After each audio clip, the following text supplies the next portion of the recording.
also this year we have a visa-free policy. Oh yes, Yeah.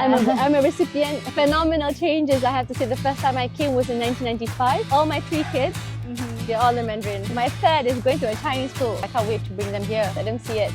I think China has showcased the ability to not just revive the economy, but actually build an EV powerhouse. So you see the BYD of today, or the Huawei of today.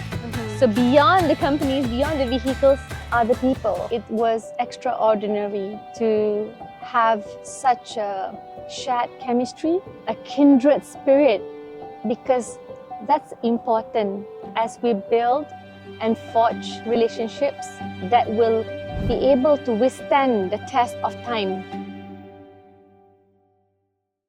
So thank you for joining me in the interview. So first, can you share with us the main objectives of your visit to China and the goals you want to achieve this time? This year marks the 50th year of relationship between Malaysia and China. Feels that it's opportune to build closer relations with the Chinese Communist Party and learn from the various experiences. Not many parties can claim to have lived and thrived over 100 years.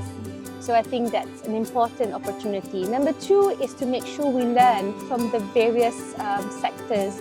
I think China has showcased the ability to not just revive the economy, but actually build an EV powerhouse. And I think we are looking forward to visiting those sectors. And of course, the third, which is a priority of our president as well as the Prime Minister, is to ensure that we learn from the different villages in terms of economic empowerment that benefits households, the workers, as well as poverty eradication programs that have taken place here. But we would like to see the whole spectrum and exchanging ideas so that we can build a more robust relationship between the both of us.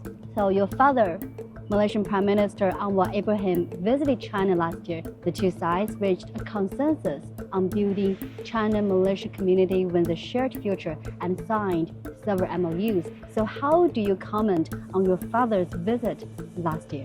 That visit marked such an optimistic and vibrant future. For us, it's more than just trade ties. It's more than economic linkages. It's an appreciation that we speak to common ideals, common aspirations, a shared future for the betterment of not just economic and GDP per capita alone, but the betterment of people-to-people connection. And also your father said that there is xenophobia in Western countries, but there is no problem between Malaysia and China.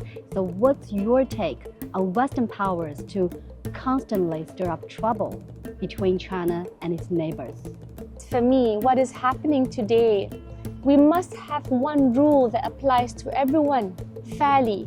And it is so shocking to note, I think, the sheer hypocrisy by many developed nations. But by the same token, we are also encouraged by the show of courage by many nations, like even South Africa, that have come to the fore and shown themselves to respect others in the rule of law. We have to band together in the sense to ensure that the rule of law, international humanitarian law, is respected by all. Because if that is broken, the fabric of trust and the basis of engagement will be badly affected, and the world will be less safe because of it. So as China and Malaysia commemorate the 50th anniversary of diplomatic ties, what significant milestones do you believe have been achieved in the bilateral relationship?